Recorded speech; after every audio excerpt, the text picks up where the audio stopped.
time to shake things up around here.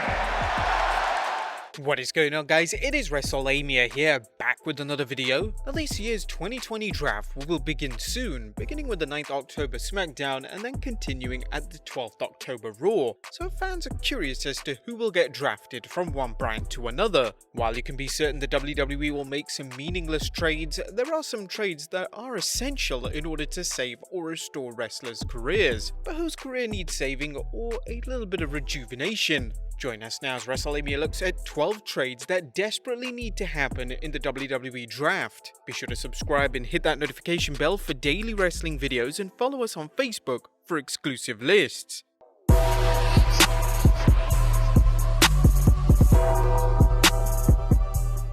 Now first, let's look at SmackDown to Raw. The advantage going to Raw is that wrestlers have an additional hour to find a spot, but the disadvantage is that Raw is a complete mess compared to SmackDown, and the WWE's creative team is constantly wasting time with repetitive or meaningless segments. Nevertheless, the following rosters have something to gain by moving to Raw rather than languishing on SmackDown. Number 1. Otis. Otis desperately needs to move to Raw if the WWE is serious about continuing his push, which right now doesn't seem to be the case. Rumor has it Otis won the Money in the Bank briefcase because the WWE planned on putting the Universal Championship on King Corbin and having Otis successfully cash it in against Corbin. And the elbow! Otis's chance of successfully cashing in the briefcase on the blue brand are really non-existent right now that Roman Reigns is dominating SmackDown as a monster heel. Not only would a move to Raw reunite Otis with his storyline girlfriend Mandy Rose, but it would open up more likely opportunities for him to cash in his briefcase, as fans are unlikely to believe he can defeat Roman Reigns short of someone dropping a piano on him. Number 2. The Lucha House Party. It's all but certain that Kalisto is planning on splitting from his Lucha House Party teammates Gran Metalik and Lince Dorado, which begs the question, what happens next? Although Kalisto could find a new partner to team up with against his former friends, it's more likely that the WWE wants to push Kalisto as a single star. Thus, there's not much need for Gran Metalik and Lince Dorado on the SmackDown brand, as they've repeatedly come up short competing for the Blue brand's tag titles. Furthermore, SmackDown has plenty of tag teams, whereas Raw does not, thanks to injuries like the Viking Raiders and potentially splitting up some teams. Raw could be a good venue for the Lucha House Party to revitalize Raw's tag ranks and score their first titles. Number 3. Sheamus. 2020 hasn't been a good year to the Celtic Warrior, as he's largely been relegated to beating up Shorty G and putting over talent like Jeff Hardy and Big E. It's a long tradition that wrestlers will have occasional lulls where they put over other talent, but Sheamus deserves better, as he's repeatedly shown he can compete in the upper card and even main event level. A move to Raw would work well for Sheamus, especially if he turns babyface. As good as the Seth vs Mysterio family program has been, the WWE shouldn't run it into the ground, although there's no guarantee they won't. Other potential opponents include Aleister Black or Keith Lee. Number 4. Shorty G. Speaking of Sheamus' personal punching bag, Shorty G desperately needs a move from SmackDown as he quickly became lost in the shuffle.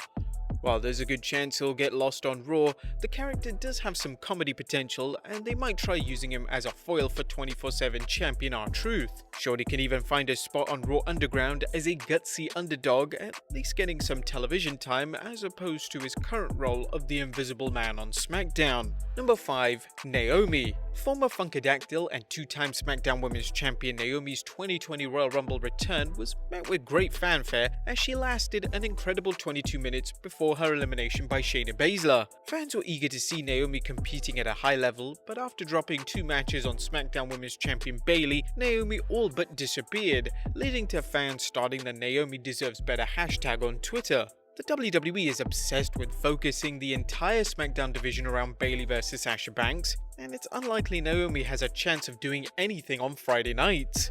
While a move to Raw is no guarantee of success, Naomi's fast-paced style would stand out on Raw, where brawlers like the Riot Squad and technicians like Asuka and Shayna Baszler abound. Number 6. Braun Strowman.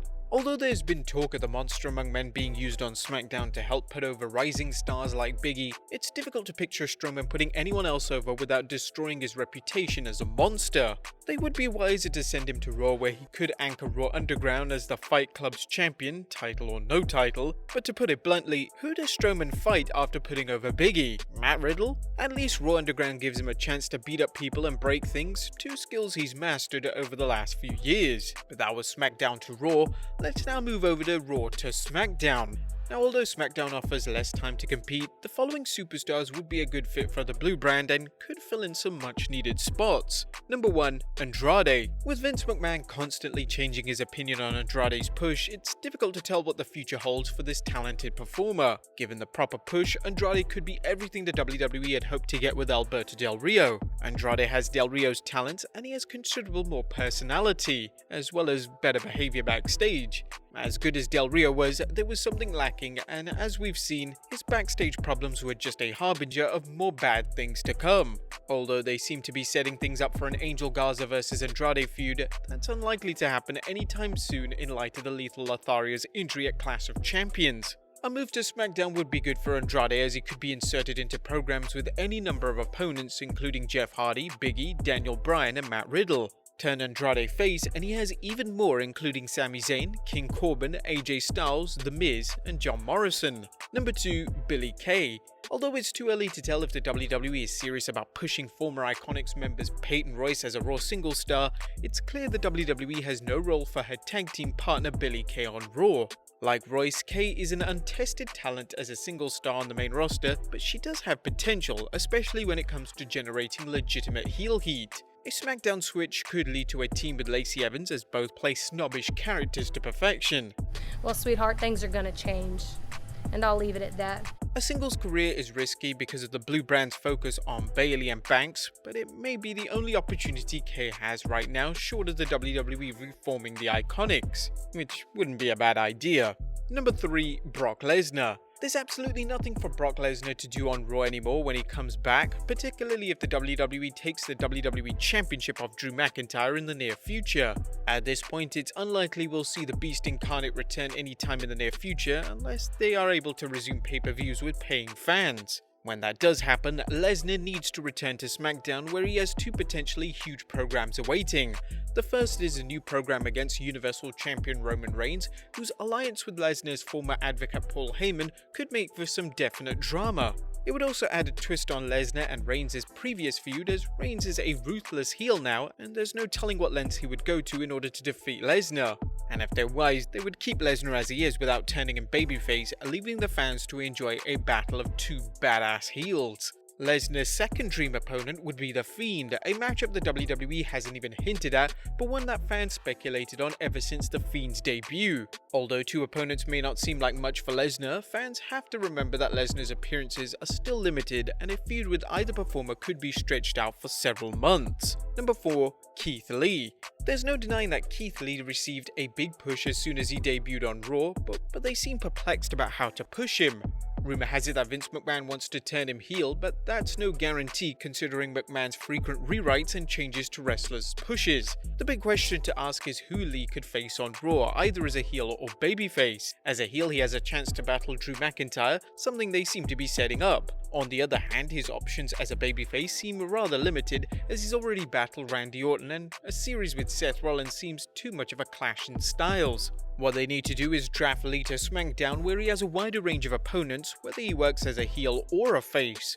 Roman Reigns, The Fiend and Big E are all opponents who seem like perfect fits for Lee, and furthermore, a move to the blue brand would benefit him, as its writers seem to spend more time developing their characters as opposed to Raw, where Lee has found himself in a holding pattern. But that's Raw to SmackDown. What about NXT? A move from NXT is often perilous, as successful NXT stars often find themselves struggling on the main roster. Sadly, that's a risk that everyone takes, but these two NXT performers seem to be a custom fit for a jump to SmackDown. Number 1. Timothy Thatcher. Although Timothy Thatcher has only competed on NXT since Feb of 2020, he's quickly established himself as a solid technical wrestler with just the right amount of heel heat to get over as a cocky opponent. Add in his size and you have someone who could work as an opponent for a variety of wrestlers on SmackDown, including his former foe Matt Riddle, AJ Styles, Drew Gulak, or anyone competing for the IC Championship. And number 2, Dakota Kai. Short of the WWE putting the NXT Women's Championship on her, which seems unlikely given her past failures at winning, Dakota Kai has gone as far as she can on the black and gold brand. Kai has shown remarkable skills during her time on NXT and NXT UK, including the ability to excel as a babyface and heel. Kai could shake things up on SmackDown with her high-energy matches and aggressive attitude, regardless of whether she immediately competes for any championships. But there you have it, guys. 12 trades that desperately need to happen during the WWE's draft. Are there any more trades that should happen? Let us know in the comments down below. Tell us what you think of these trades. Follow us on Instagram and Facebook for exclusive lists, and I'll see you next time with some more wrestling content.